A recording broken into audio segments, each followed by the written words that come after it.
So in any event, Well, we have a quorum, so I'm going to go ahead and do roll call, and then let Sue do the personnel board presentation. So Nina, Here. Gavin, Here. Marty. Yeah, I think you have to say it so it appears on the I'm recording. sorry, here. Kevin, Here. Dick, Here. and Simone, Here. and I'm here. So the first order of business tonight is a presentation from the Personnel Board conveying their recommendations about the increase for non-union employees. So, Sue, should I go ahead and share now? That would be great. Thank you. Okay. So Sue is an Eurus who I think may be waiting to be admitted, are the co-chairs of the Personnel Board. So you're going to present, and then Eurus, I'll let Eurus in when he shows up. Yes, he's going to answer your questions. I'll Great. do the presenting and he can answer the questions. Okay, great. All right, can people see the presentation? Can you hit this? Can you just expand that slide? I put only slideshow mode. Yeah, slideshow mode. Yep. And I promise you, it isn't long and windy. It's just, we just try to hit on Great. the factors that we consider to be important this year in considering fiscal year 27. Is Eurus on? I'm not seeing him in the list of people in the among participants. So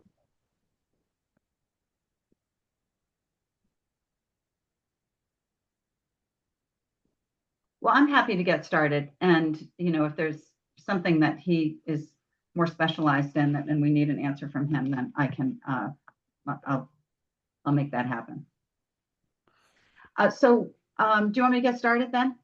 yes, yeah. Okay. Hello, and thank you for making time for us on your agenda this evening. As I mentioned, we'll try to be concise and keep it just to what's important for us to talk about. Eurus and I are pleased to be with you to present the Personnel Board COLA recommendation for fiscal year 27. What are you going to change those for me? Yes, I will. Thank you.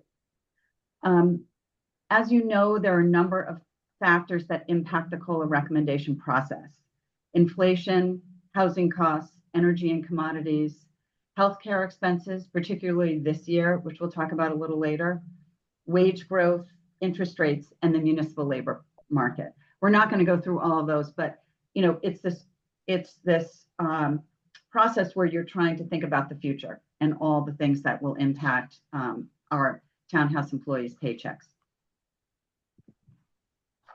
And to that end, we are focused on the 67 non-union employees for the town of Dover, as you can see. Okay. Yep. Let me.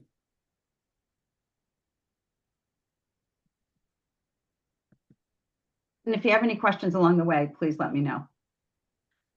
This next slide provides context for what our recommendation will mean for the town of Dover in terms of dollars, which I think is always helpful. Yes?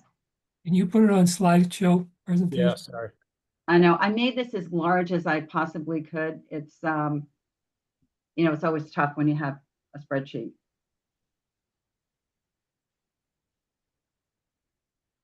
So if you look at option A, that's the anticipated first part of the compensation plan. So that will be the expense for the step for all the natural movement of employees within their salary bands.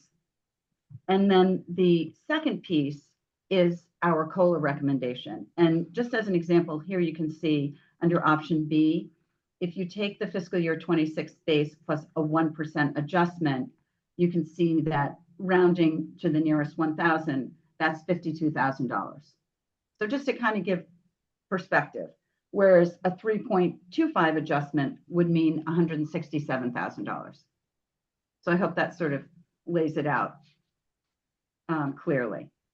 So from a simplistic understanding, just the step gives everybody a 2.5% increase roughly on average. And so if you talk plus a 2.5%, effectively, that's the equivalent of a 5% increase for most people. So it's interesting. Unfortunately, for our steps that were done in the last compensation and classification study, the steps aren't all 2.5%. So there is some variable there. And we're actually about to start another compensation and classification study, and we're going to go to more levels and grades. We had 13, we went to 5, and then we're looking to expand that because it isn't even across the board.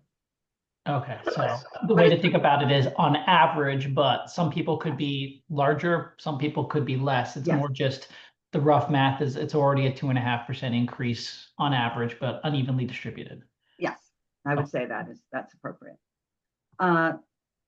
So the next slide, in our process of considering this overall look at what we would recommend, we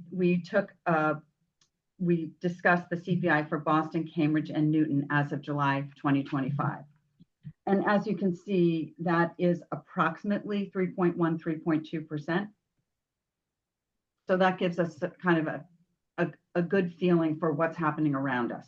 And that's what we're trying to do overall, because our goal is to attract and retain talent. And we're competing with this smaller region, if you will, for good people. Okay. And speaking of which, everybody is in the same process right now, so we don't have all the data for every town that we would like to, particularly those that might be the same size or closer to our size. And as we all know, Dover's pretty unique in terms of where we are, the size, how our government is structured, and so forth. But for the information that we have right now for comparable and adjacent communities, it looks like we're at about 2.6%. And of course, that's without having some of our relevant neighbors' data in hand quite yet. They're going through the same process we are. But it's sort of helpful to know.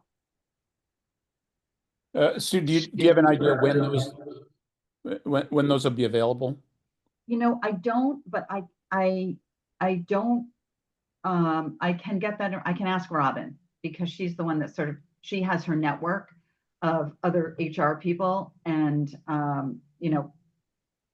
the fiscal year will demand sort of the same process. So I'll ask her that, and I can follow up.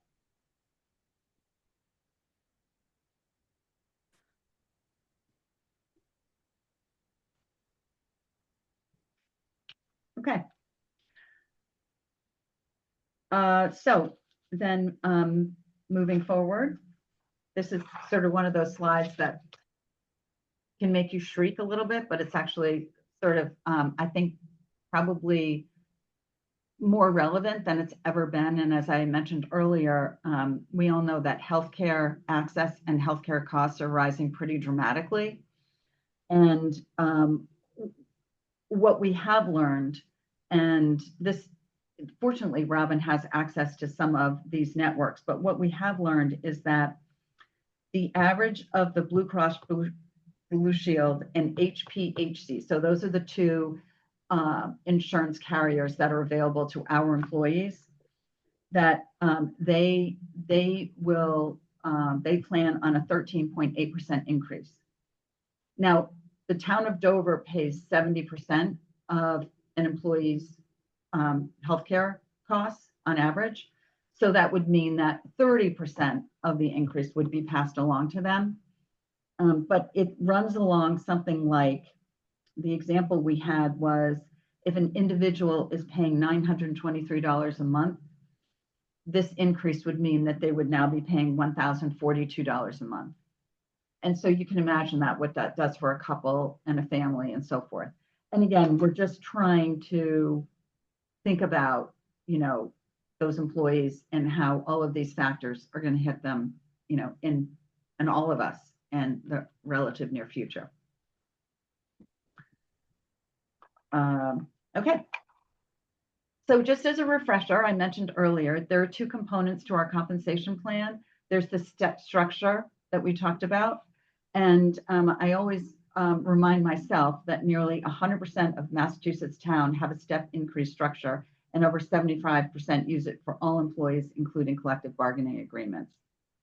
And of course, we know this allows the town to hire at market, reward tenure, and cap salaries at market maximums.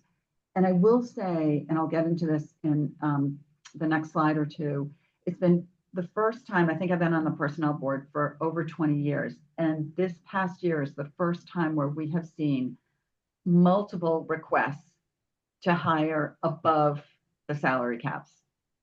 And I think, you know, I'm glad we're doing the classification and compensation study that's starting this soon, because I think it's inflation. I think it's the flip side of COVID, you know, a number of factors. And of course, the second piece is what we're talking about today, and that is the market structure, the generally increase, which we're referring to as COLA. And, you know, the most important thing is the general increase is a COLA recommendation by the personnel board in conjunction with the warrant committee. So I do, you know, welcome your questions and appreciate your feedback and thoughts as we get to the recommendation itself. And the Board of Selectmen eventually as part of the budget voted at town meeting. So, you know, after our discussion tonight, our plan is to present to the Board of Selectmen tomorrow. So I know we're on sort of a tight time frame, but it feels like it's this way every year once we start to get the data and begin to take a look at what's going on. And just as a reminder, we use data from the Labor Statistics, Employment Cost Index, national statistics for state and local government, CPI, Social Security, and of course, data from comparable and adjacent communities. And as I mentioned, our surveys are done every 3 to 5 years so that we can stay on top of the market. Okay. So before arriving at our recommendation, we lastly considered our local environment with the goal of retaining and attracting talented employees. And labor market concerns are something that we talk a lot about in our personnel board meetings. Municipal sources have noted scarcity of qualified available municipal workers, which we have. The town of Dover is facing increased competition for qualified staff, which we have. And Dover has had recent experiences with needing to order salaries above midpoint of our compensation bands and at the top of our bands to attract good talent. So all of this drives up the municipal compensation needs, even when inflation may be slowing. You know, I'm not a predictor of all these, but even if it's abating, we're still dealing with all these real-time issues. So the importance of COLA. A higher COLA helps prevent costly turnover and loss of institutional knowledge, which is so critical. Providing a meaningful COLA demonstrates that the town values employees' contributions and fairness across all levels. A modestly higher COLA is less costly to the town than repeated recruiting and onboarding costs. And proactively adopting a modestly higher COLA helps maintain Dover compensation levels at a more competitive place in a more competitive municipal labor market. So I thank you for hearing me on that.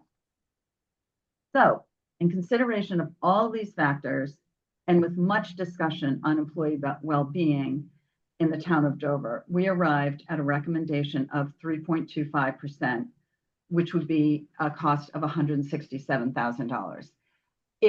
I feel like 3% would be an easy recommendation, and it might be something that we end up at. I'm being, you know, particularly honest and transparent here.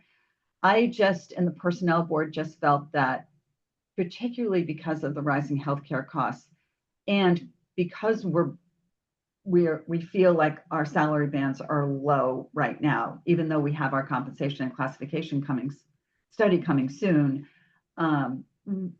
We wanted to come in at 3.25 in hopes that that was something that the Warrant Committee would agree with, and that then we could present to the Board of Selectmen. And there's some other data here as well. Employment cost index wages and salaries for state and local workers for 12 months. All categories 3.9, management 3.7, office and administration 4.1, and public administration 4.1%. Any questions? Can I ask a clarifying question on that table? Which one? Is that comparing apples and oranges? So is that those percentage increases that you had on that last table, is that factoring in both COLA and STEP? Because 3.25 plus 2.5, I know it's different for every individual, is like 5.75%. So is that what we should be comparing versus that number, or is that number that you're showing purely strictly a COLA increase? We're all looking, this is all COLA increase. This is the That's step. purely, that's, so Yes. that's, so it's not including, so when it's saying municipal employment, that's not including a step increase, or it is including a step increase? I just want to make sure we're not comparing two different numbers. Which so the Pull up that last slide that was up, which showed the 3.25 is simply a COLA, okay. and not everyone gets 2.5. I think that's the important thing. So when you say the employment cost index of wages, salaries for state and local government workers, is that effectively when I see 3.9% for all categories, we should be thinking about that's encompassing everything that's in it? So it would be both the COLA and whatever step increase they might have. So you should be comparing a 5.75% number, which I know differs from everybody, but just on average versus a 3.9, or should we be? Do you get my question? I do get your question. You know what, I think I can find that. Hold on. You know, those are done very specifically. It's let me see if I can find that. I'll see if I can find that. It's a good question. That's when I need Eurus here. I don't know why he's not here. Just see if I can. I might have to get that.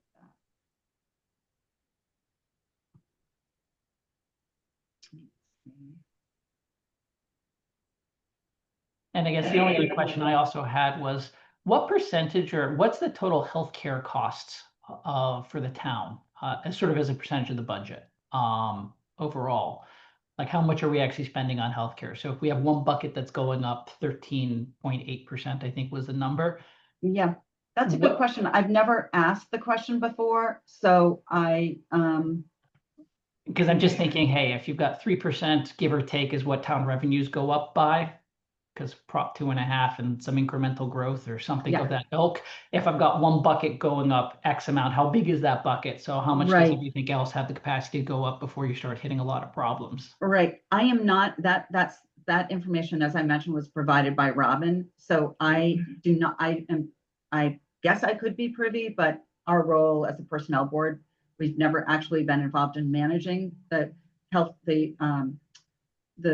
healthcare programs and what's provided to employees. So I don't have that particular, you know, I can certainly ask it.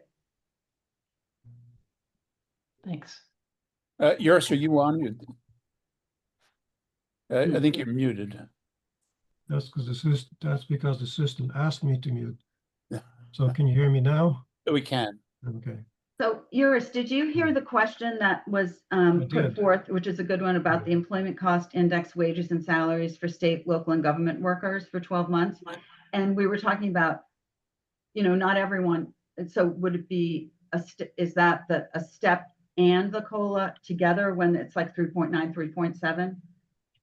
The EIC, I believe, is based on a number of cost criteria. And we would have to look at the cost criteria within that particular index to give you the best answer. It's actually has to do with the cost to the municipality or the agency to maintain a labor force. And I would think that it has any number of additional cost factors in it. But so their percentage is based on a different base. Whether or not they consider steps and COLA as separate cost items, we would have to look up and find out for you, which we would like to do. Let's see.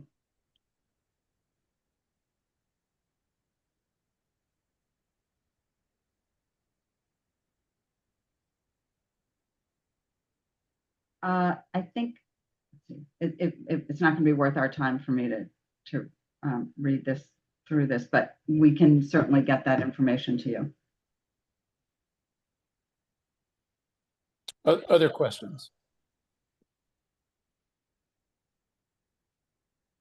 So you want the ECI cost criteria. I think it has always been sort of a data point that we have referenced. That's why it's kind of at the end here, but it's not something that is exactly comparable to what we had, which is the step increase and the general increase. And I think that's what yours was getting at, that this is sort of, you know, a more complex indices, but I can follow up with that. Hey, Gavin, I have just a question. So, all right, let's say it doesn't include COLA, or no, let's say it did combine the both. Are you concerned if we're like 5.75 versus the 3.2? Or I mean, what if the answer is either way? What were you thinking? Well, the city's compensation bands. Oh no, I was asking Gavin. I'm sorry. Okay. I was just thinking that, look, if it's the comparison is 5.75 versus the 3.9 or 4 versus 3.25 to 4, one is, hey, that's up almost 2 percentage points above versus 1 percentage point below. I think it just frames the reference question of how we think about the COLA. And that's also the other question on the healthcare is I guess my concern, and it kind of comes from the finance meeting that we went to, or the conference. Healthcare costs are going up a lot. If you're really going up by that magnitude, how much room does the town budget have in the grand scheme of things? And so should that be factoring into the discussion of, is this going to push us along with the school to, we might need to consider a Prop 2.5 override? In which case, I know those get contentious and don't always pass, in which case, is there a number that works without having to hit that? Which I know is probably a much larger, more complicated question, but those were the two aspects that those questions were driving from. I think it's a good question to ask. I mean, what is that healthcare cost going to do for the town of Dover, or how is it going to impact the town of Dover? Yeah, it's a good question. I don't have the answer to that, because we're sort of focused on this. And like I said, we obviously reference some of these data points, and I will get back to you on the ECI and the criteria. It's just looking at it on the website. It's macro. That's what I'd say. So I think, people, it's historically been part of this presentation. Is clearly not something that I use in terms of thinking about this, but if it's here, then we should have that answer for you. If I could just add a thought or note about steps versus the overall schedule. When you think about the compensation bands, they all have 10 steps within them. And the difference or the deltas between the steps vary depending on the compensation band. Now, when COLA gets approved, it gets applied to the entire schedule, and the steps are already in the schedule. So the steps themselves vary. Some of them are 2.5, some of them are probably not. But it's the overall compensation band that gets lifted every year by whatever COLA is approved by the Warrant Committee and the Board of Selectmen.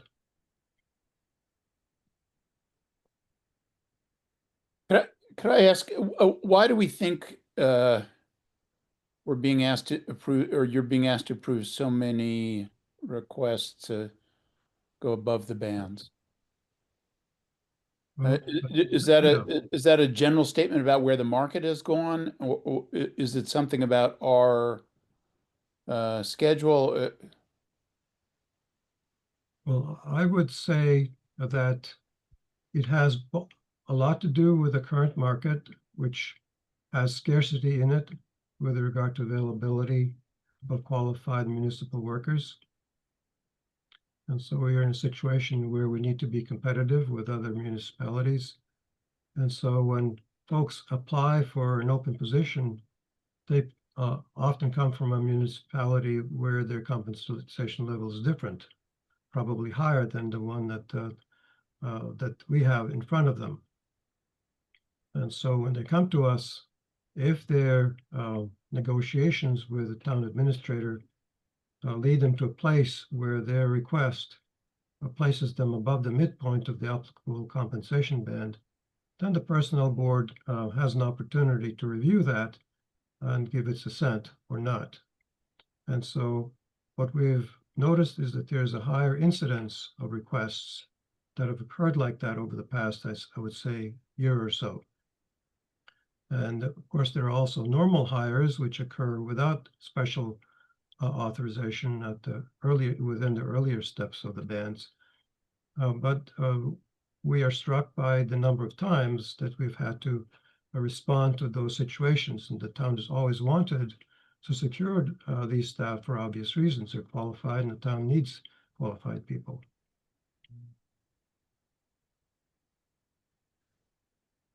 And as long as the municipal market has within it a scarcity of available candidates, we will be in a situation where we need to compete with and find ways to both improve our overall compensation structure, but also need to address that on an ongoing basis with attention to the COLAs each year. And instead of lowballing the COLAs, we ought to be thinking proactively and saying, well, let's add this ingredient so that within the marketplace, the overall schedule is more attractive than it was before we applied that COLA. Does that answer your question? I think so. Do we have any sense as to whether other changes such as the new townhouse schedule have had an effect on recruitment? That's a good question. I don't know the answer to that, but we could find out from Human Resources. Well, I do know anecdotally that we recently had,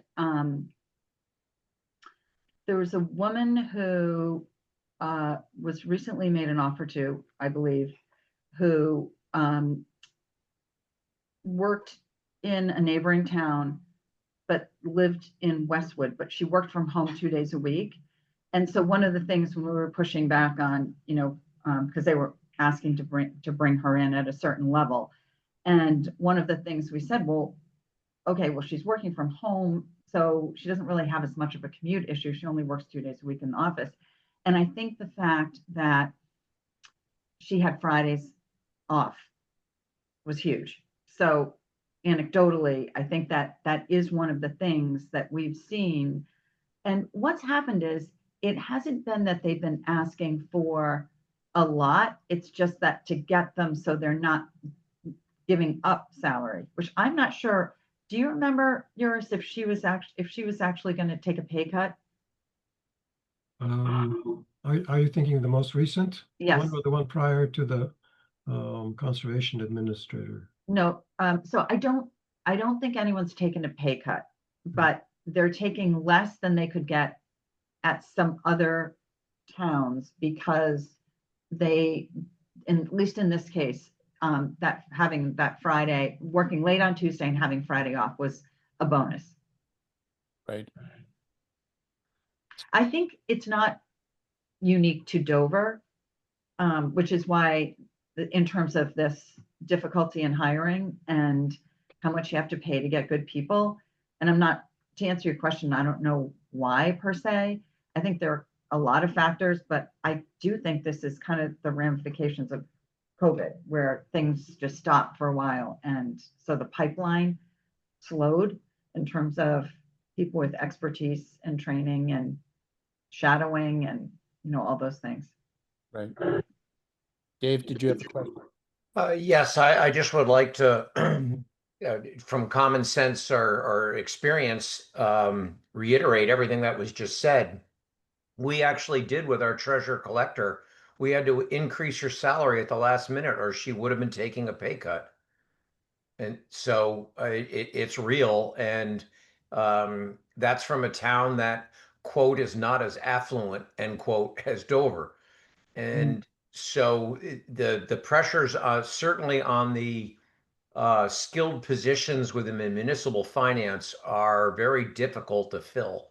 I cannot speak to kind of the rank and file for a department like DPW.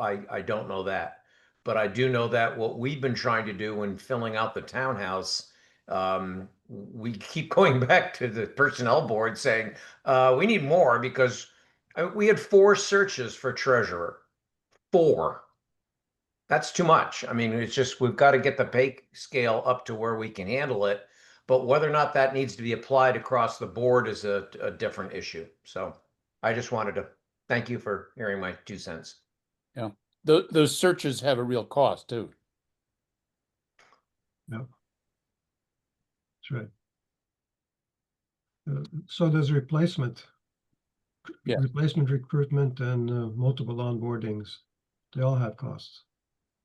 Actually, if you don't mind me asking, because I'm just unfamiliar with it, one of the indicators from at least the private sector that I often looked at as companies is the amount of turnover that's happening. So how many voluntary quits do you effectively have, or losses do you have? Do we know, or is that something where we've lost? I know we've had holes we've wanted to fill, but have we had lots of good people that we've lost? That we've wanted to keep? Yeah. That's a good question, and I'm sure we can get that information for I you. think Robin has given us turnover information before. But that's It's been not about something that year old, yeah. she, it's not, I mean, I know I had a job that part of my title was retention, employee retention. Yeah. I don't feel like that either municipalities don't track it as well. It's something that she has to manually kind of count and figure out, because the personnel board is in such a strange place where we don't really have visibility into a lot of what's going on. Actually, people, come to us, as Dave was saying, when they want to bring someone on board, or the policies aren't right, or they're not addressing the needs of the townhouse, like, pets in the townhouse. I mean, that's kind of a light thing, but it turned out to be a very big thing. So a band of what we do is deep, but it doesn't really, it's not like a corporation. It's not like a company where when you're in HR, you sort of know a lot of what's going on around your purview, like a generalist or a business partner, an HR business partner would. So again, 67 isn't a huge number. So I think what happens is when we lose someone, and it could be that they're retiring, it takes a long time to fill the job, and then we typically have to pay them more than our pay scales would have suggested we should. Is that sort of it, yours? Yeah. Simone?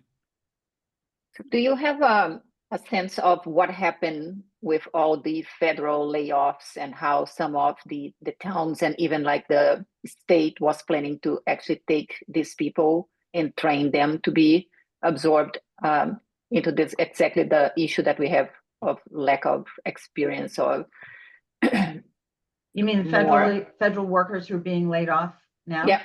Mm-hmm. I don't have any visibility into that. Because we had discussed this last year. At one point, even like the state was saying that they would offer training to transition them from federal to state level. And we discussed also like some towns were offering to do the same, where federal employees who had been laid off could eventually apply for jobs into towns or state, and they would get training to just adjust to the change from federal to municipal or state level. which gave a kind of like a little hope. But like I think the same way that we saw happening in the news, a lot of conversation about this, everything also disappeared, like really fast for what I've seen, from at least what I was able to track. So that's one thing that I feel like it, out of at least curiosity, and I can do my own search if you don't have this data.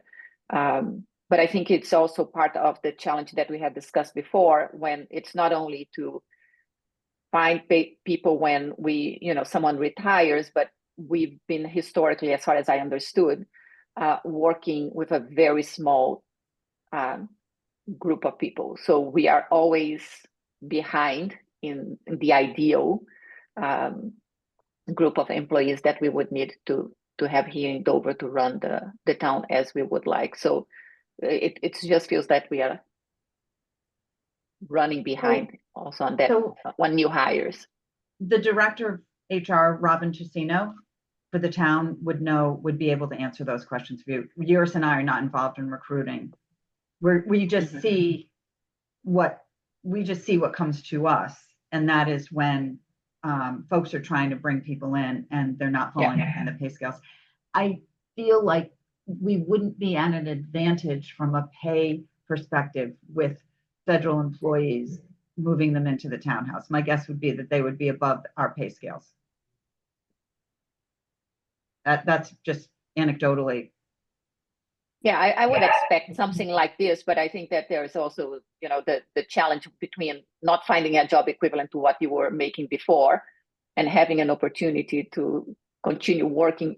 I mean, and it's not ideal also because, if something changes and they are called back into the federal workforce, we have to start everything from scratch again. But having said that, based on the amount of people that we heard that had been laid off, you would expect that we would be able to find people with some level of expertise in.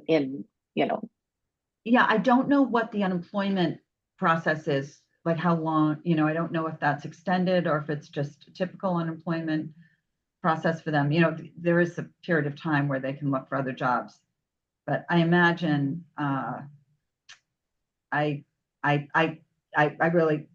anything I tell you is just, I don't really know much about the status of what's happening with federal employees. And like you, I've just heard that they've been let go, they've been rehired. And I don't even, there are a lot of jobs at the federal level that wouldn't translate necessarily to the townhouse for the positions we see. Yeah. I'm sure that Robin would be happy to talk with you about, how that could maybe be a better run program.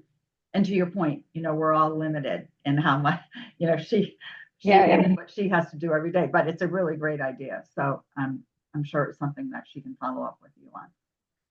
Listen, I don't think we're that desperate yet where we have to start taking on federal employees. Come on. Nothing will ever get done. Nothing will ever get done if we bring them on board. And if they work in Boston, then they're going to have to take a train. So I think of logistics, right? Like, where are they coming from? Then we have to pay for their transportation. No, I'm just saying, it's not the case. But it is a really good idea. It's just, I think logistically things take time. Okay. No other questions? Thank you both very much. So we need to get the ECI cost criteria to you. That would be great. Which we can do tomorrow morning. And what was the other thing that you had? Turnover. Turnover. You have turnover. And I don't know if it's appropriate or we have to ask elsewhere, just what percentage of total cost of the town is healthcare? Because I have no idea if it's 10% or if it's 20% effectively, or if it's 5%.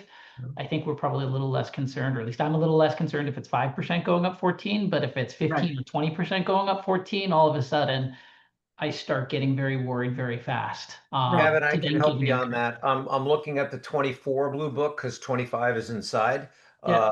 But insurance and pensions, so all insurance and pensions was 12.1% of the budget or Okay. $5.5 million. Okay, and so do we know how much is the pensions? Because I had seen it in the blue book and it lumped it together, and that was my problem, is I couldn't disaggregate the two. So So no, I don't have that. And then you'd have to break it down further from property insurance, liability insurance, etc. okay, so So- probably less than 10% is the number that you'd be saying For healthcare. for healthcare. So going Yes. up, And including pensions, it'd be probably mid-single digits at highest. so call it $3 million. So going up 14 is about $500,000, up to about $500,000 hit to the town. And I would suggest that a town with the level of resources available within our community probably takes a lesser hit overall than does the individual town employee whose premium gets hiked $120 a month from the upcoming Well, and again, I data that understand. we've seen. Yeah. Right, and I understand what you're all saying too, is that we're using these because, again, we're looking forward as to, we're getting data and we're trying to project what is going to happen, but we don't know exactly what is going to happen. We're fiscal year 27, so that's why some data is in, some data isn't. So I'm not even sure I don't know, we'll have to ask Robin if those numbers have been presented to her yet, or those are just what has been published for the carriers that we use. So, there's a little bit of a nuance there. So we're, again, trying to look forward and try to kind of surmise how the employee is going to be impacted by all these factors, but we're not looking at historic data. Yeah. Oh, Dave, actually, just a clarification, is that pensions and line just for does that include the school employees too? So is that including school healthcare, or is school healthcare outside of that number? It is the pie chart at the front of the blue book, Okay, appropriations by category. And so I believe that's an omnibus number. it includes the schools. I believe so. What I was doing was trying to find the actual insurance line item in the budget in the blue book. That's what I'm looking through right now to see. Oh, here we go. Oh no, that's Board of Health. Sorry, on health insurance. What if I find it? I'll let you know, Gavin. Okay, I don't think, Robin may have that. She may Yeah. know. but I don't think that includes the schools 50% of the budget, right? And within that 50%, I think is the healthcare costs of the school employees, if I'm not mistaken. Yeah, you're right on that. okay. Okay. In which case, if it's that 500 is just for the municipal employee, well, the non-school employees, but there's way more school employees than town employees. Mhm. So here's a hard number for you. 1.9 million is group insurance. Okay, Group 24 budget. So call that $2 million order of magnitude for group. for group insurance. But I mean, that's probably going to be the dental, the medical. Oh, you think? That's what they call it? Group? That's the only breakdown in here. So I'm going to ask Robin. So- ahead. so can I ask a question? You are from the Personnel Board, correct? Yes, Okay. And Robin is the full-time Director of Personnel, she is Director of Human HR Resources. for the townhouse, yes. Director of HR. Mhm. Is it possible in the future, as we do these meetings, if we're going to deal with this issue, maybe Robin could accompany you to be able to? I'd love provide- that. I love that. I just didn't, we've only had her for a couple of years and I'd love to have her if she can be in the meeting. Okay. She's an employee, so I don't know where the lines are. I would love to have her with us. If she can be. Yeah, no, I know there's other boards in the town that represent departments, and usually the department head comes with them, and it might Yeah, make it. we can easier. certainly invite her next time. Yeah, I would love to have her. I believe me, I've worked in HR for a long time, but I'm not well versed in all aspects of all, some of the reports that are referenced. So it would be very helpful. I never worked in a municipality, so I learn something new every year. Great. Well, thank you both very much. So You- we are on the schedule. I'm gonna ask Robin to provide this information and also alert her that, you know, in any subsequent meeting, she will be with us to answer these questions as well. And of course, it's after her work hours. So I'm not, I guess, you know, I guess that's what people do, employees do for meetings. I'm not sure. So we are on the agenda for the Board of Selectmen tomorrow. And so, you know, I know you haven't voted on this. You still need some more information. I'm not sure. I'll have to figure out whether we should still go ahead and put our recommendation forth or whether we hold off on that and wait until you've had more time to process this. Dave, do you, I'm sorry, Woody? do you have a sense of how they ought to proceed here? It was just unfortunate that when we reached out, not unfortunate for any reason, it was just the timing was when we reached out, I think it was a week or 10 days ago, the two meetings were back-to-back Warrant Committee and Board of Selectmen, which makes sense, but you know, it meant there wasn't much time to get back to you on. Sue, do you have a time deadline yourself? Does the personnel board need to do this on X date for a reason I'm not aware of or we're not aware of? Yours, there is a deadline. Well, I think it has more to do with actually the Board of Selectmen's and the town's budget making process. Mhm. When you want the data in place in order so you can go ahead and work through your budget for fiscal 27. Yeah, my recollection is that we discussed this the first week in November last year. So we're actually a little bit ahead of that. All right, well, I'll Because my We sense usually- is I would much rather have everyone have the requisite time to review this Yes. and to weigh in, and then the warrant committee can debate. And then that new information will help you make that debate. So, of course, So I wonder if they can just take us off the agenda, or this isn't your issue, or we go forward, but say that we haven't, that the warrant committee has not decided yet, has not voted on this. I'm happy not doing it at all. I don't know if they just let us drop off. I don't Oh, know. yeah, absolutely. You could, we just say that there was not enough time for you to present with all the warrant committee and all the requisite information. Okay. Right. But so I think in something of this importance, doing it well is absent a week of time, I'd rather do it well. Okay, I think that what yours was saying is it's when the next Board of Selectmen meeting is.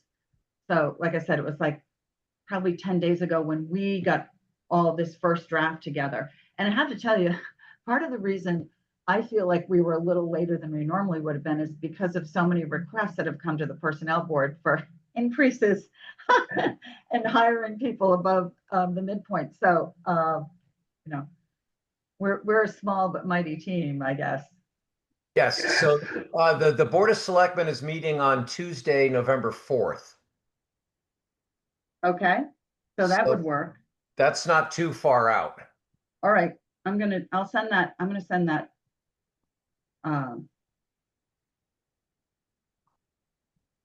I'll If send you that to could just Rob. let Mike know tomorrow, Sue, that would be Sure, terrific. I'll send him an email tonight. Yeah, even better. And then Okay. and he'll adjust and don't worry about us.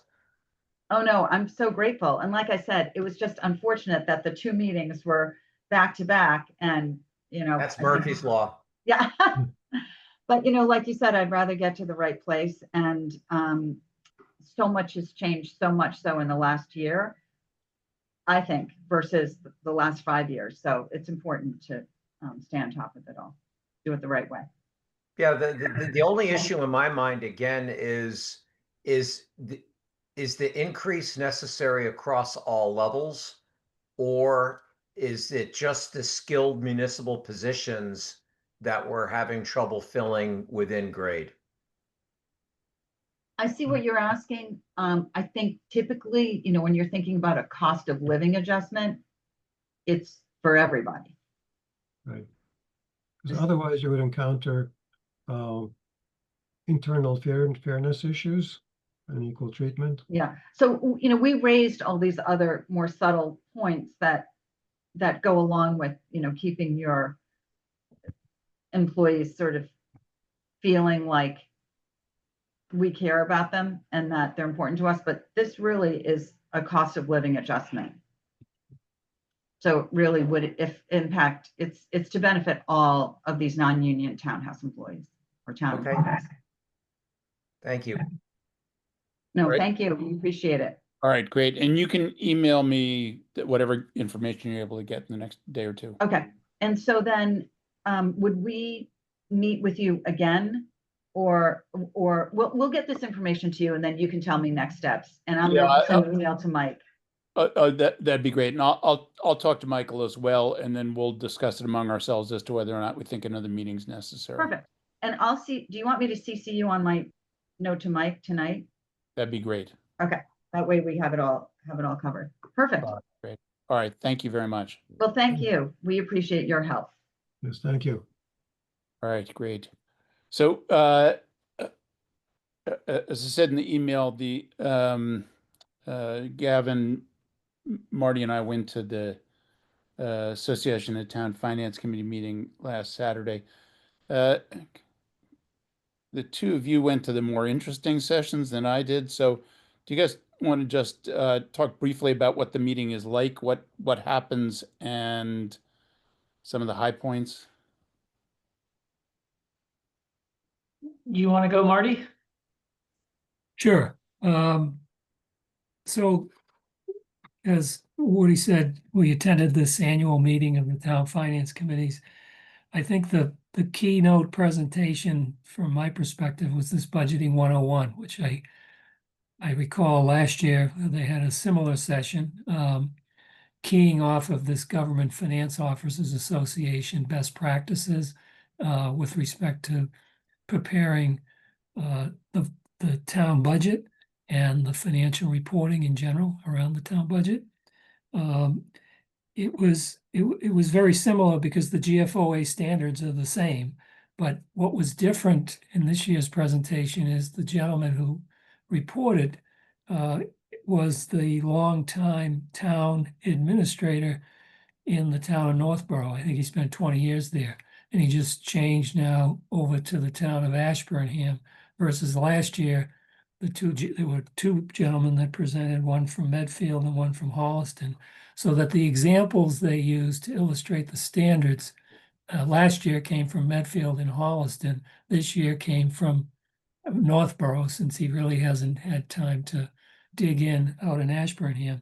But the gentleman that presented this year, I would describe as being much more years of experience than the folks in the prior presentation, and also provided a very good introduction as opposed to just saying, you know, this is a framework that's out there that represents best practices. He put it into the context of a town when he first arrived there, of a culture where the town meeting that they had each year was very acrimonious and disagreements, and everybody had their own opinion about everything, and it went on forever.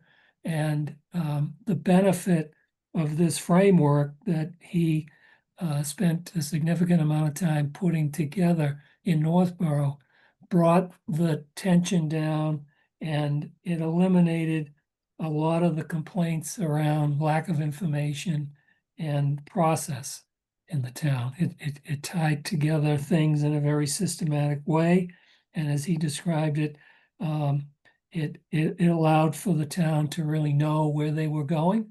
And, you know, as one example, some of the questions Gavin was asking now on the percentage of the town budget that goes to salaries and wages and benefits and health insurance, there's that level of detail in that framework. It's part of the documentation in terms of being able to drill down when questions are asked like that, as one example. I think Woody, you circulated this year's presentation that was put together, and we apologize for not getting it circulated earlier, but I would suggest folks look at that, and perhaps at a subsequent meeting, we might have time to talk about that or get people's responses with respect to how either some parts or all of it could be applicable and helpful to some of the issues that we're dealing with. So that was, you know, it is a very, I'll describe it as a building block approach to the town budget, and in the process, having those resources and backup for just about every aspect of the town budget. And in this environment where, you know, we just saw tonight the expected significant increases in health insurance premiums that everybody's going to be experiencing, and just the general inflation that I'm sure we're going to see in other areas of the town budget, it's going to be critically important to be able to understand that and justify whatever needs to be done to balance the budget, particularly if there's a need to go to a Prop 2.5 type recommendation. So I don't know if there's other things that you observed in that presentation, Gavin, that you'd like to put forward. Yeah, no, I think I'd just break it into those two buckets. One is the philosophical, which was the value of good reporting. I mean, I think that was what really jumped out of just how much just having transparency and visibility enables better management of the town by the employees and town administrators, as well as by the citizenry in order to evaluate it. And I think the fact that it was less that here is exactly what you should do, but look, there's a wide range. And even people sitting in the audience, we're talking with them, a lot of them were like, our town doesn't do that. I wish our town did that, to ones where they were from the towns that were highlighted with good reporting and so on. I think it should give us comfort that it's not you have to go from 0 to 100 straight away, but it can be an evolution and process, but there is a lot of value to it. I think the other classification or the other area beyond the philosophical was at least I'll call it the tactical, temporal, whatever it is of happening right now, is there was a lot of angst over budgets. Just the two other sessions that were highlighted, one was on healthcare cost inflation. The other one was on Prop 2.5 overrides. And I didn't go to that one, but I think Woody, you sat through that one. But the fact that one of the sessions was on ones that have been successful and ones that have been failed and things to do it, I think is just indicative of the overall sentiment of there's a lot of concern of just how tight budgets are going to get squeezed. And so I think it's kind of pertinent to today. We're talking with personnel board. My problem, my challenge right now is it's hard for me to make a comment on one piece of it without seeing the full picture, because I'd hate to go and say, hey, yeah, let's go give a very large COLA increase relative to the other towns on that list, if it's going to create other problems in other areas, in which case are we better off doing something a little bit more modest or within the range? Because I think most of the numbers I saw were between 2 and 3. So I think 3.25 would have been the highest on that list that was on that slide. Are we better off doing something lower, or do we have capacity, in which case we're having so much trouble recruiting? This is actually probably a good thing to do if it's going to save us on recruiting costs and so on. So yeah, those were the two big buckets, I think, from the overall conference that worth highlighting. Yeah, Gavin, I just extend on one of the comments you made about the there isn't an expectation that you do this in one big fell swoop. It is a gradual building process over time. And I think the other point he made is it's critical to engage the particular business unit or department owners in the process, and in fact have them play a role, a leading role in developing the standard template type information in that document, so that they understand and own and create muscle memory in terms of this is the expected baseline in terms of the kinds of information you want to have for the particular department that you run. And then it becomes a regular part of the cadence in terms of the creation, and allows for a much more focused and robust conversation around the review of those items. Yeah, I think I can't speak for everybody here on the committee, but one of the frustrations I found last year was that the presentations we got from the different departments and boards were highly variable in terms of their quality in the information they provided us. And it made it particularly difficult to kind of assess what people were doing and how they were doing it and what they were measuring. I did have a conversation briefly with Chris Costello about that, who is actually very aware of the GFAO guidelines and believes that that's something Dover should be working toward and should embrace. It's likely to take us years to get there, but that I think his sense is that we need to develop a better budget process with more transparency and there's going to be an educational process for the department heads in terms of them understanding kind of what we're looking for from them. One of the interesting things on the GFAO website, by the way, is that they do have a long kind of section on key performance indicators, and relates to different aspects of town government quite well. And it's one thing that might be worth people looking at as they start to think about their liaison responsibilities. It's last year, I think many of us were very impressed with the library as being the kind of greatest example of a department that reported clearly about what their mission was, what they saw their key indicators as, and then reported trends in those key indicators. They were the only ones who were really able to do that in a kind of coherent way, I thought. But it does seem that that's where Chris and Michael and I think many of us would like to see things going. Any other comments about the meeting from the two of you? I went to the health insurance one, which basically said, your contracting group, there are a number of different contracting groups from municipalities. They're all going to have slightly different experiences, but in the ballpark of 12 to 18% increases is where pretty much everybody is expecting things to land this year.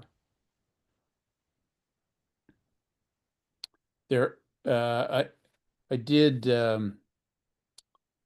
I had coffee with Stephen Bonder, who's the new chair of the Sherburne Advisory on Monday, just as a get acquainted session. And there, Sherburne's in a much more kind of complicated financial situation than Dover is. One major aspect of that is Dover's about, I think, about 6,200 residents. Sherburne's about 4,400, if I recall correctly. Their tax base is significantly less than Dover's.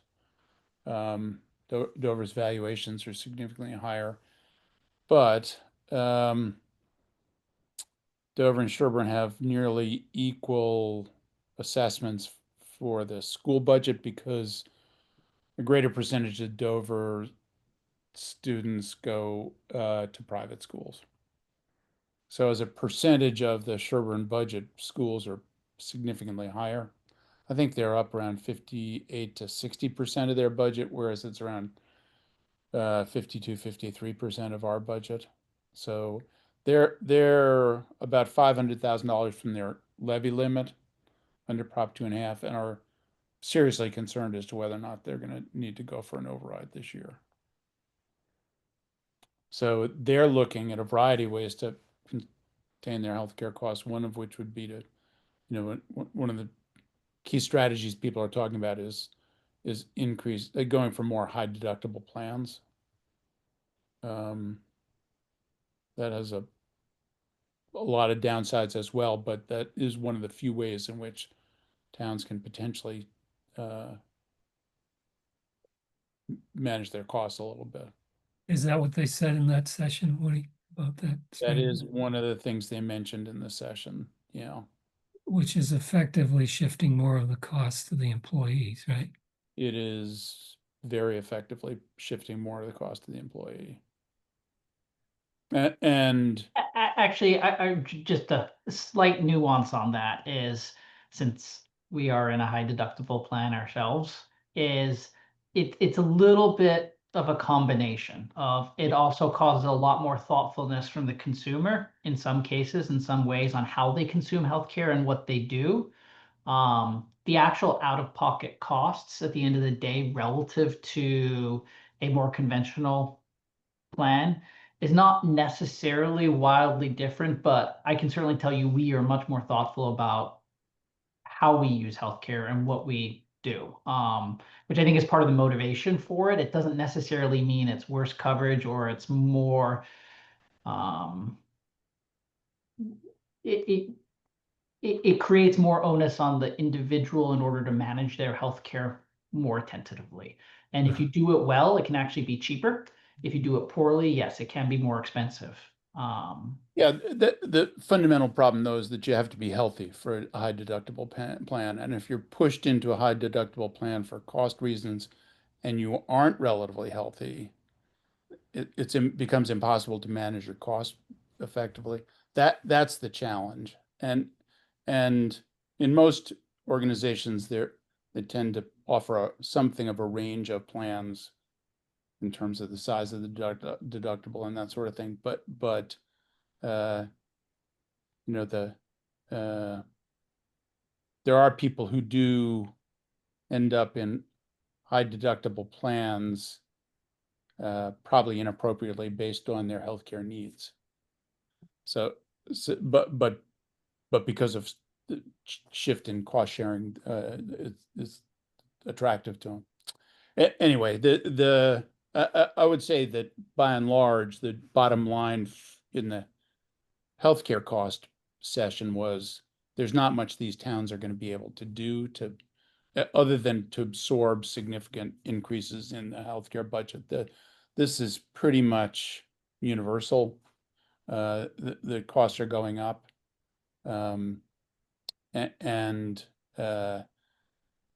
even with very kind of experienced management of your health plan, particularly because of the big rises in drug costs, it's going to be hard to manage things. So that was the healthcare session.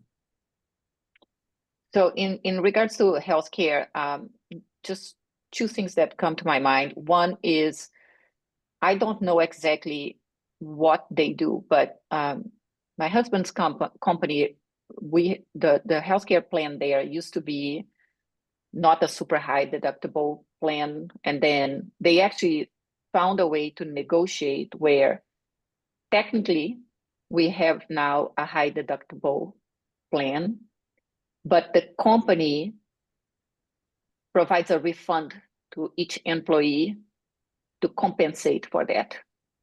So, which means that they were able to get a much lower cost for the health insurance plan as a company, and even giving money back to the employee, it would be cheaper than if they had kept the same sort of plan that we had before.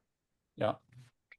So I can try to get more details because it wasn't easy to understand in the beginning, but the long story short is that, it's working well, and they are saving money on that part as well. So Dover, like most municipalities, though, is in a contracting group. Yeah. So Dover and Robin don't have the ability to actually define the plan because it's defined by the board of the contracting group. Robin may be on that board, but the sway that Dover has in the way the plans get changed is relatively minor. Yeah, no, and I understand that, because the other part would be exactly related to this contracting is, some startups have been actually having conversations on, at least on the biotech space that I am aware of, where they are moving into almost like a kind of like a group contracting sort of experience, where individually they were being hit really hard on healthcare costs. But when they negotiate, instead of individually, but through their major investors, they actually have, were able to get some cost reduction in the way that it was framed. So I don't know.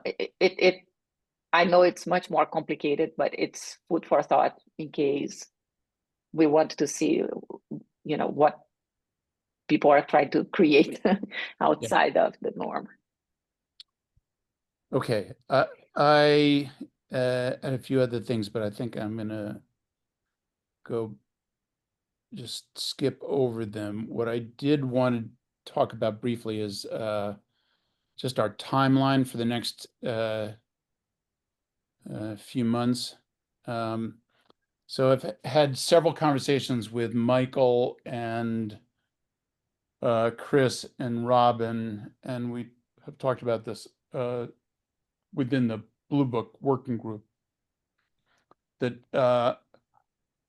the timeline that we have followed over the last several years was challenging for us, in that a lot of information wasn't available until very close to town meeting, and a lot of the work that we had to do in terms of prepping our votes, writing our recommendations, working with the articles was rushed as a consequence of kind of how the schedule worked out. So I think there was a general agreement from Michael and Chris representing the town administration, from Robin representing the select board, and certainly from me, that moving the timeline up, even if it's 10 days or 2 weeks, could have a significant impact on kind of how we're able to do our job. So the current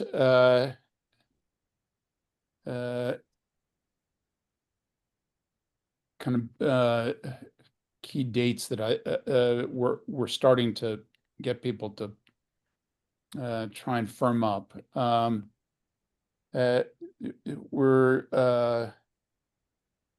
think we're going to try and deliver the guidance letter the first week or so in November.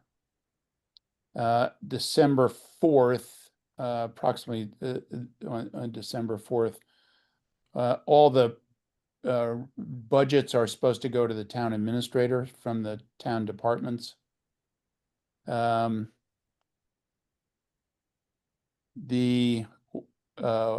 next big date is going to be the closure of the warrant. The warrant will close the end of the first week in January. That means that all citizens petitions will have to be submitted by then.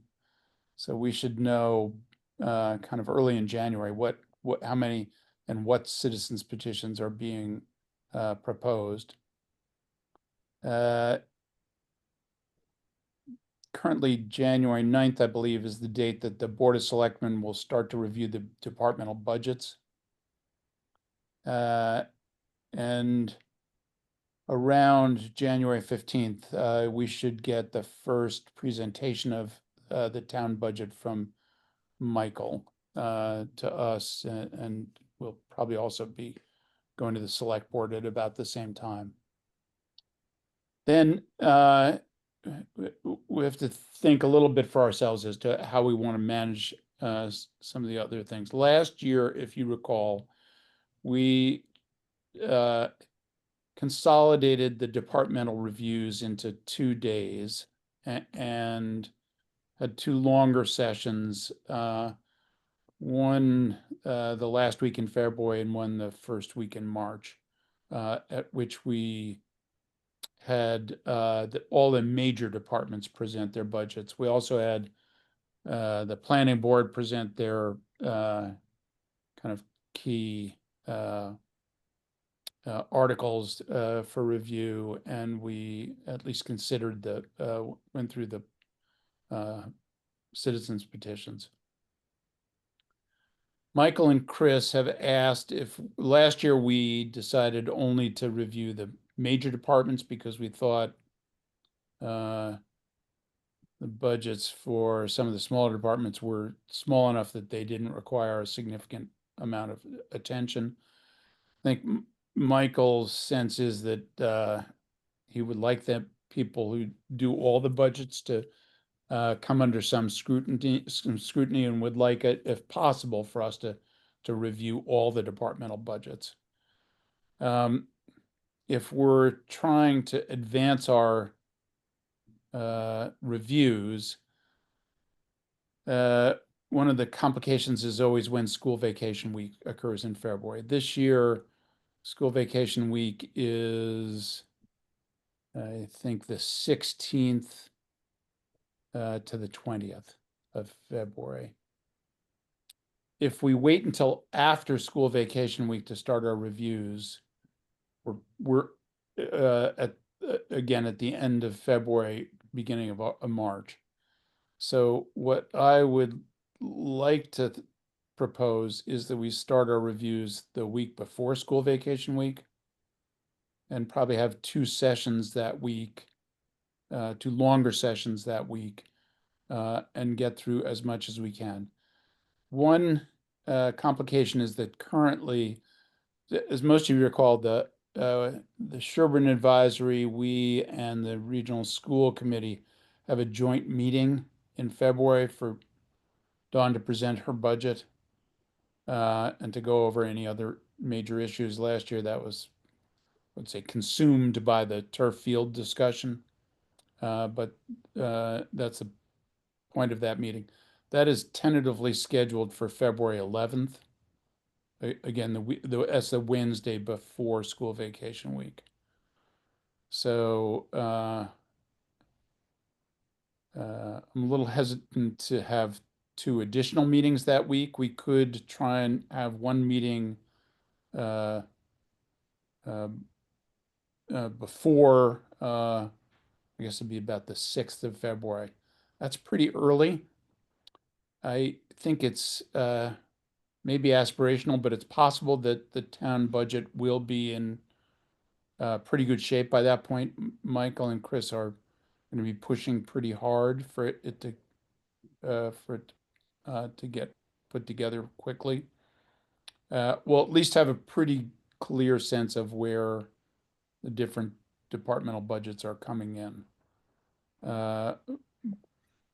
But I'll write this out in an email, but that is just an issue I'm going to want people to think about, is what our timing should be, how many meetings we're comfortable scheduling the week before school vacation week, and just how much how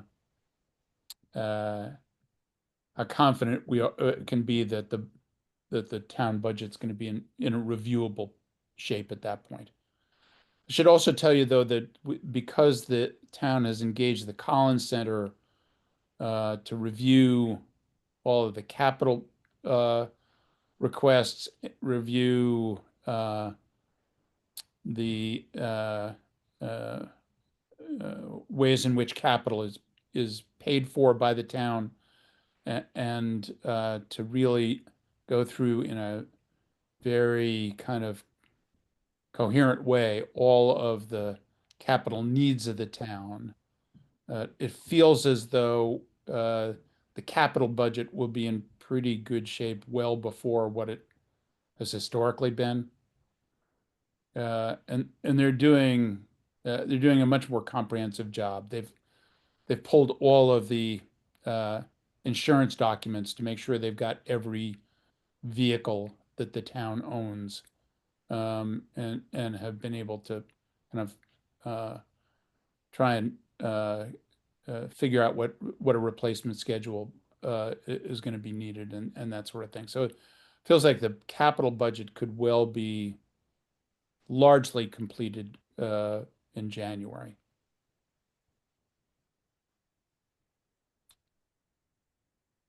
Then the final thing is that currently open hearing is scheduled for, I want to say March 16th.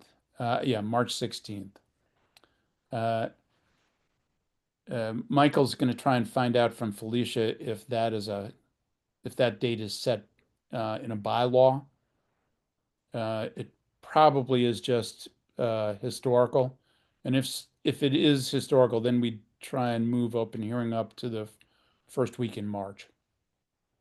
So they have a significant amount more time to kind of deal with the questions that get raised at open hearing. Comments, questions?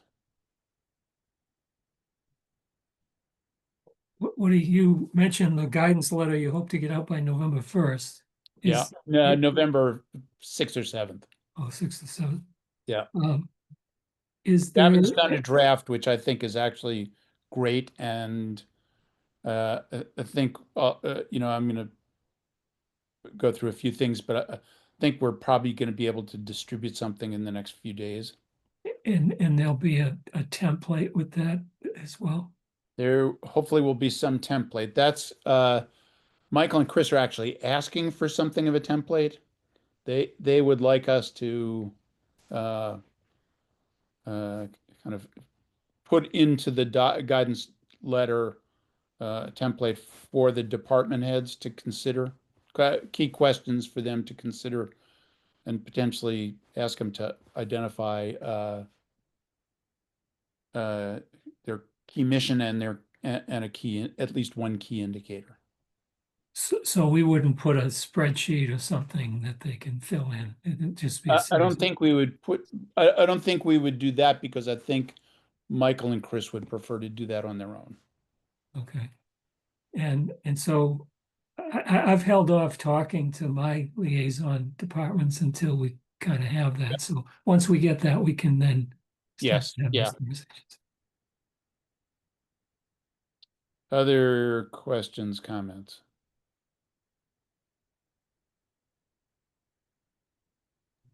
One question, Woody. So the liaison assignments that went out, we're looking, it's the fiscal year 27, right? That's what That's what we're currently preparing the budget for the fiscal year 27. right. So it's those assignments. So I know, I was listed as first for the regional schools. Yes. Should I be going to those board meetings on a regular basis, or what? And my other question is, isn't this a year where the union contract gets negotiated? So the union contract is, I think last week was the first week they met. Either last week or this week is the first week they've met in union negotiations. We're not part of that. Robin is representing the select board from Dover in those negotiations. And there's someone representing the select board from Sherburne in the negotiations, but the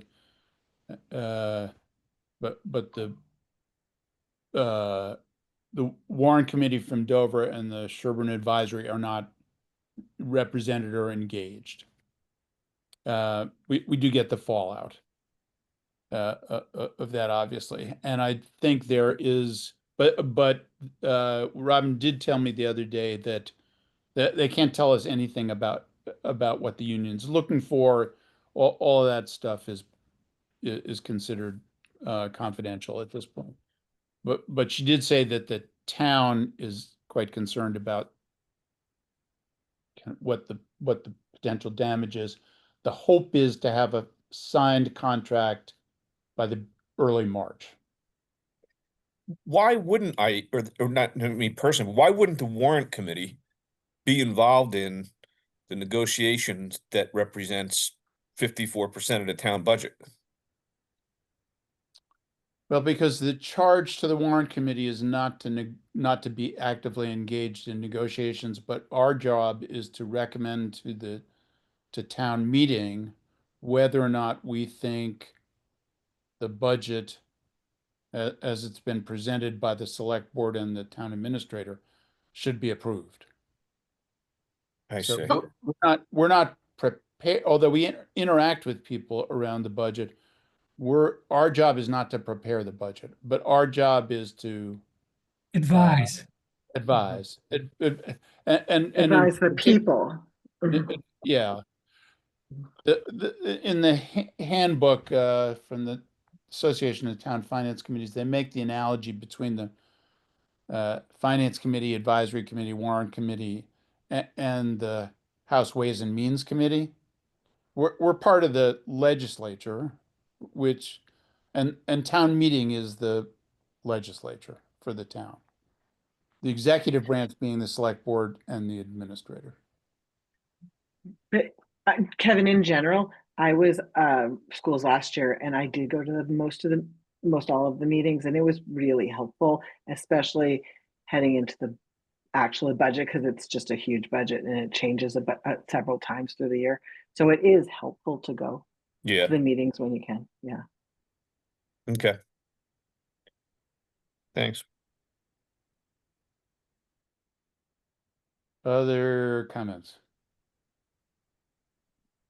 I have a kind of related question. I'm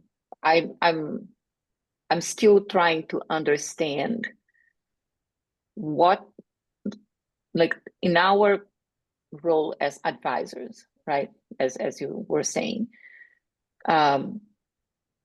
if we see opportunities to either bring more revenue to the town or reduced costs or so on. So what do we do with that information?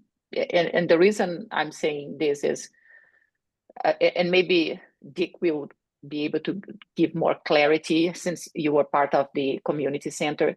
But like, if I look to the community center now, we built a $26 million facility. And, you know, they have published the rules to rent space there. And people who can actually pay and generate like revenue to the community center are not allowed to rent space on the community center. And this doesn't, like, I can't process this information. Like, I can't understand why we would say, you know, you are a local business or a nearby business and you want to rent the community center, and because you want to sell a product or do an event like this, but then you don't have a way to do this kind of activities. So how do we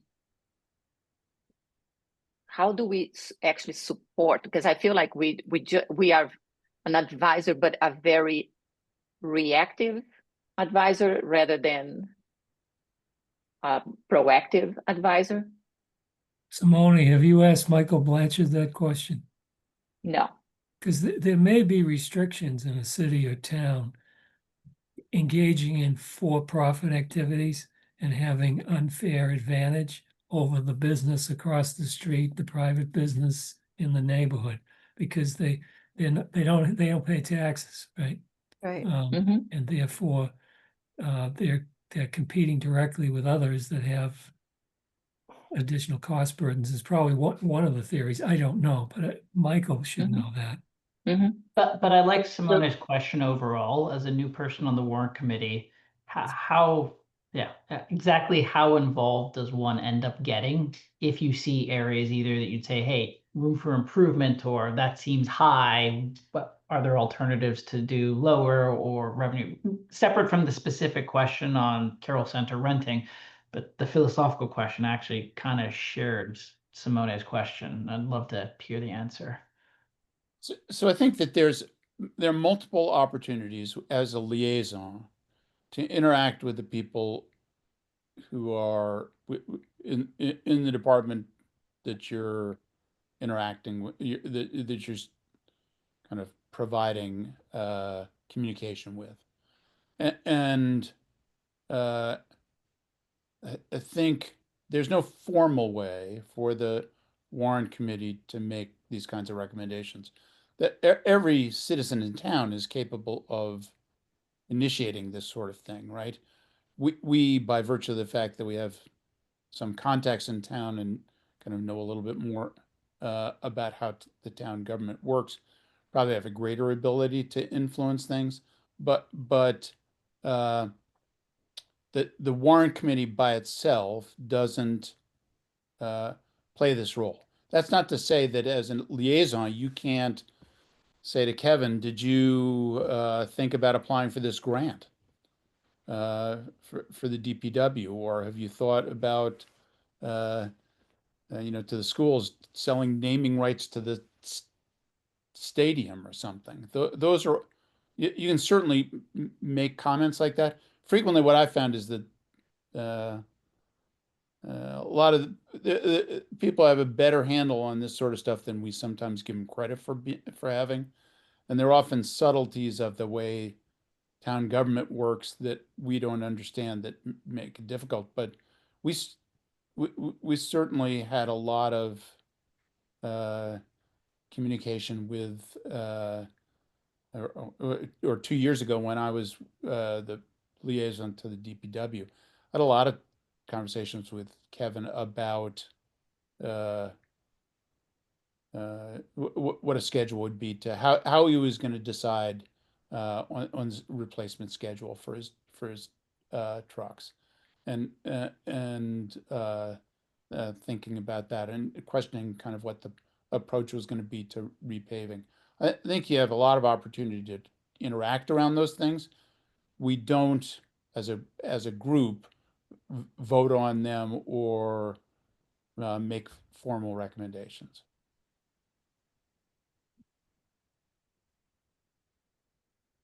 I've found that people are remarkably receptive in the town government, for the most part, are remarkably receptive to suggestions and comments.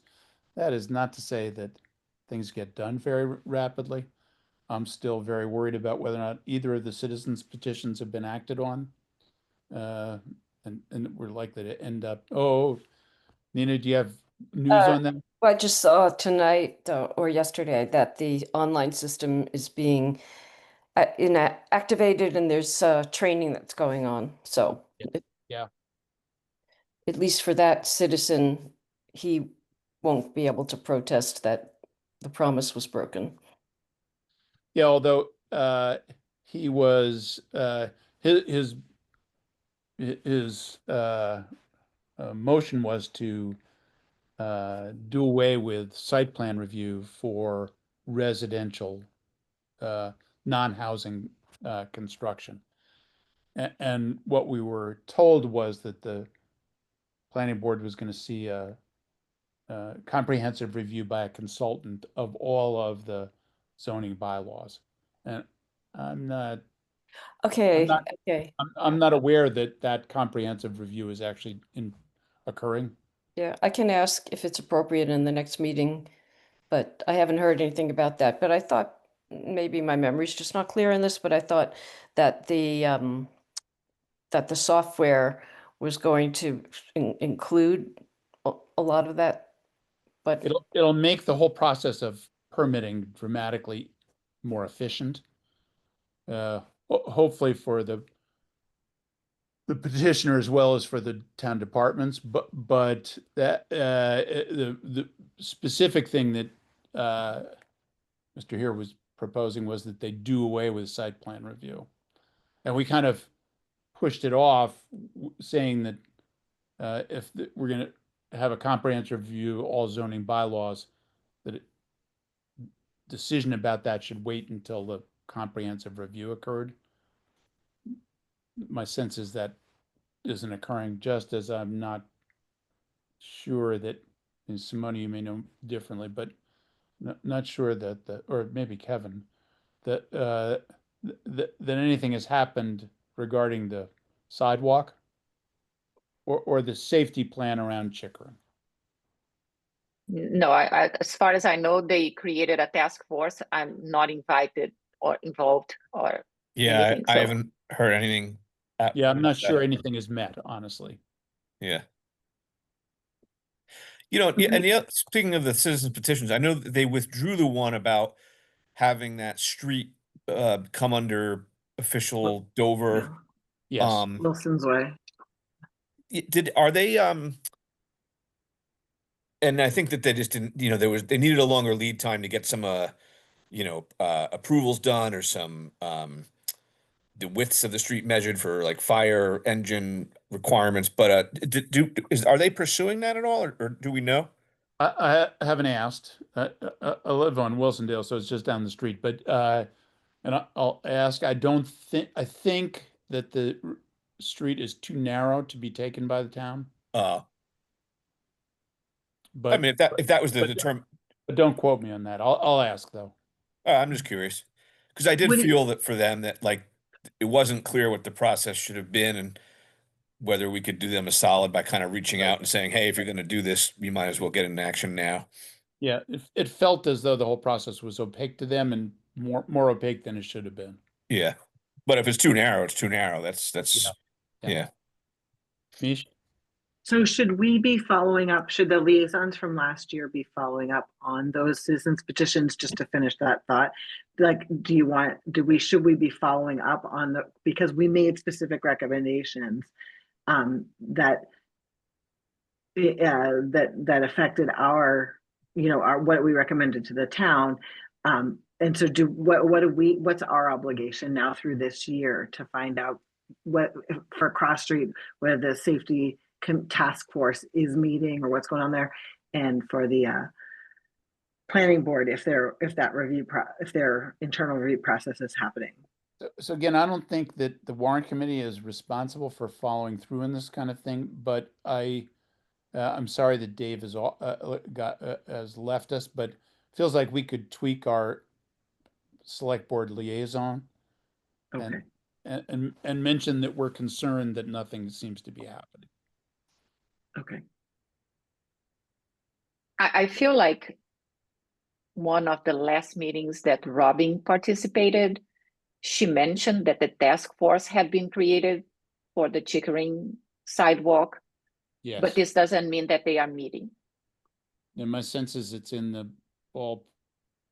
court of the chief of police. Honestly, I think that's probably where it is right now. I mean, I'm not sure.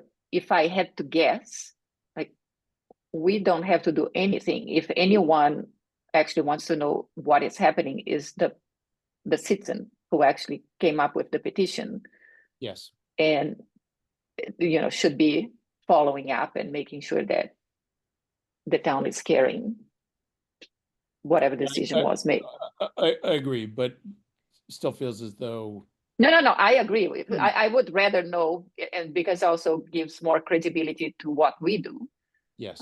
In many ways. So, having said that, I still think that the first person to be interested would be the petitioner.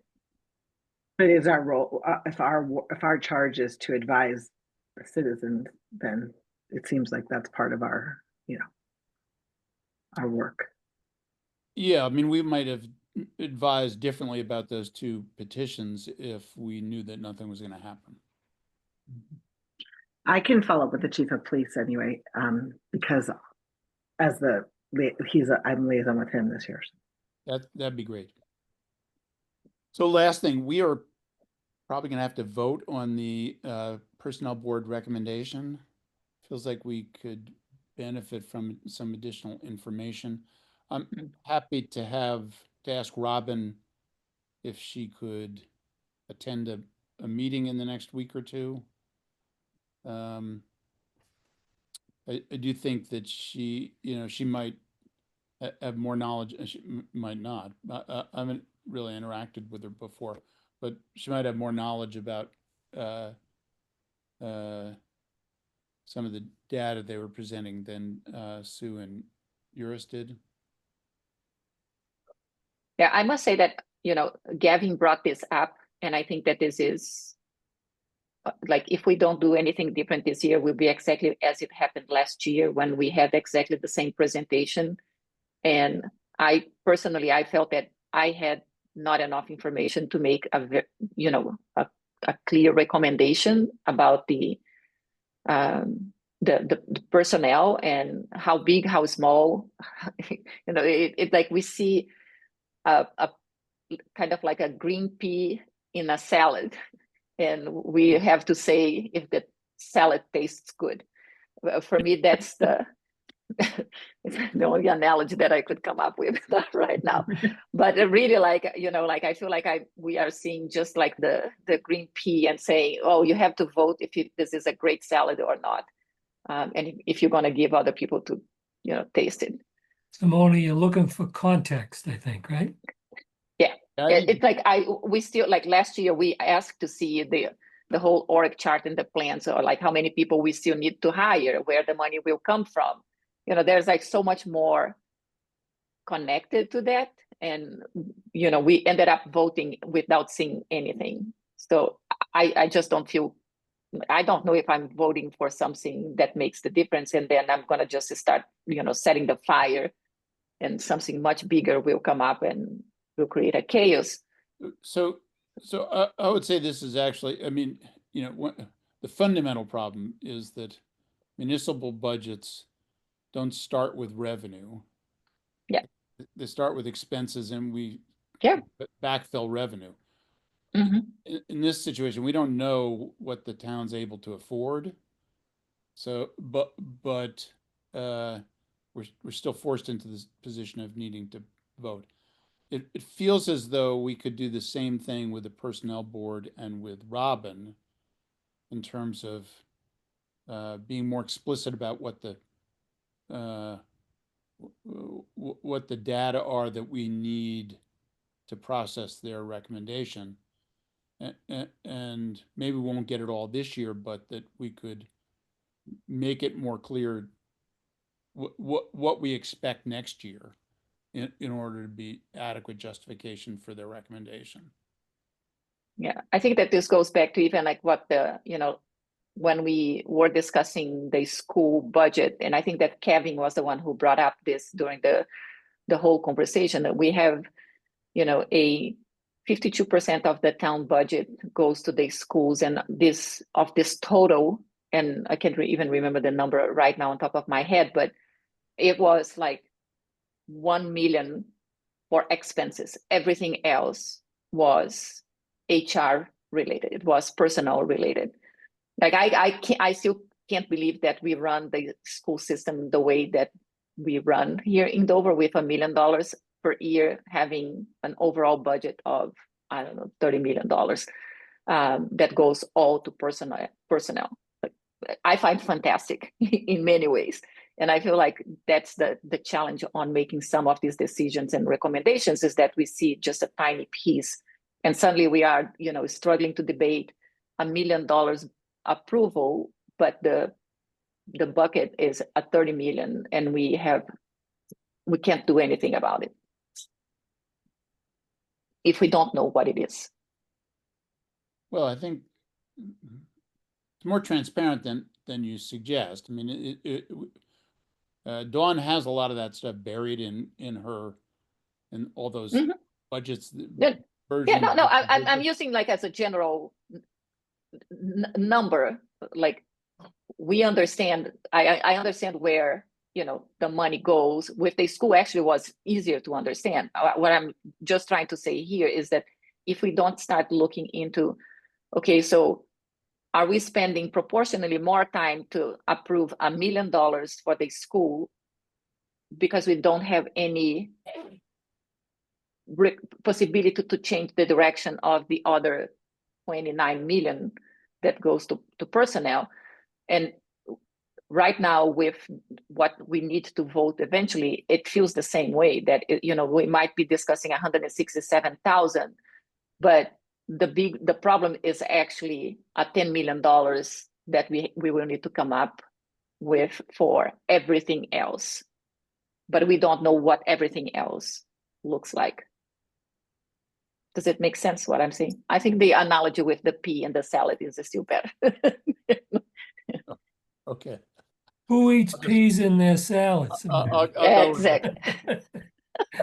Exactly. Can I phrase it maybe in a slightly different way? Because I can ask a lot of questions. You probably saw I love asking questions to try to figure out. But the reality is, does it really actually change the answer? And in my mind, it's sort of like, look, we probably need to be competitive in the grand scheme of things. It seems like most of the towns are between 2 and 3. My default is you can't be wildly different in one direction or another unless you have a good reason. So to be above the high end of the range, I want to know we have financial room to do it. Otherwise, my default is you probably should be in the range because, and if we're horribly tight on budget, maybe that's an argument for being below range. Man, I just look at numbers, the things that in grand schemes, I would love to know. I've just got a couple, which is how much tax levy do we have left? And once we start subtracting some of the known things of if they're worried about the school contract, if we know about health insurance, do we actually have enough room to justify being above the high end of the range? Or guys, yes, we're having trouble recruiting, but let's do it one-offs because we're not having a whole bunch of people leave. So people can't be that dissatisfied, in which case you try to be in the middle of the range. And then long-term, guys, we should try to be a little bit more thoughtful about this in context of all the dynamics. Because it's been what, 20 years since we had a Prop 2.5 override. Those are not, and I don't know what the success rate or failure rate of them, but I know they don't go through 100%. So before you go and promise an increase that's above the range of most of the towns between 2 and 3, I'd like to know I'm not digging myself an even deeper hole. Right, I'd agree with that. And one of the challenges with the data they presented is that we actually don't know where most of our comparable towns are going to come in. Yeah, What they were she big present- towns. There were very few small little towns. Yeah. Yeah, what she presented were a lot of towns that aren't that comparable to us, and that's what they've got. It's what Yeah. she had to present, but it's problematic in terms of us deciding Yeah. what we and what we didn't really get in that presentation, which is maybe the reason Robin should have been part of it, is we don't know why we're having so many requests to go above our pay scale. Is our pay scale off? Are things just accelerating? Is it felt as though it's likely the 3.125 or whatever it was, 3.25 3 1/4, yeah. is going to be appropriate. It just felt as though we're being asked to decide without really having enough background to know why we're in the position we're in. Yeah. I think like, we underpay. I think we're just trying to play catch up to maybe some other And that was towns. one of the arguments that was made last year, is that we did need to play catch up because we're having such trouble filling positions last Yeah. year. But I thought we also did a whole pay scale review. I remember hearing a Not reference. until- Didn't they not- adjust everything at that point in time and put people in the appropriate buckets and everything else like that? So didn't we just go through it like a year I or think it was 2 2 or years 3 ago? years ago. And It was 2 or 3 years ago, and I think the sense is the market has accelerated since then. What do you mean? It's gotten worse, Woody? Is that what you're saying? It's gotten the pays have gone up. Pay scales have gone up faster than we anticipated. no. But how about on the other side, the supply of labor? Is that I think increasing? there's still a profound shortage of people who want to work in municipal governments. And Simone's point about all these federal layoffs, government employees, that does that help the situation at all? I don't know. My understanding, those people aren't looking for municipal jobs. Yeah. Particularly in towns like Dover, but the state has a lot of open positions. I think it's much more likely these people are going to transfer into state positions than municipal positions. Yeah, they're most municipal positions do not pay competitively to the state or to the federal government. So I'll check. I'll see if Robin is available to meet with us sometime in the next week or two. I'll also find out what our timeline is as to when we need to vote on the pay raise, because it feels to me like we're earlier than last year by a week or two. And I'm not sure we're required to vote on this in the next 2 weeks, in which case I'll probably schedule the next meeting for when Robin can be available. Any other business people want to raise? I just have a question, and that is, will her PowerPoint be distributed or someplace we can Yeah, find it? I'm happy to send it around. She sent it to me, so I've got it now. Okay. And do you actually have the prior year's one too? I'd be fascinated to see what that was. I can look and see. I don't recall that I got it, but Okay. if not, can I get a motion to adjourn? So moved. And a second. Second. Simone. Nina. Yes. Simone said yes, by the way. Yes, Yeah. yes. But it's my husband's birthday, so Oh, believe me, he's not excited that I've been in a meeting for 2 hours. Okay, then we should get off as quickly as possible. Dick, Yes. Marty, Yes. Gavin, Yes. Mish, Yes. Kevin. yes. All right, and I'm a yes. Okay, I'll let you know when the next meeting is as soon as I can get something back from Robin. All One right, great. second. Mish, did you save the transcript? I did save it, but I missed the very top of the meeting. Do you have it then? We can talk about it. Otherwise, I can create it from YouTube. But anyway, don't worry about it. So I have it since Woody start recording for sure. Okay, great. Yeah. Okay, good. Thank you for saving me there. Yeah. All right, good. Okay. Thanks, Bye. everyone.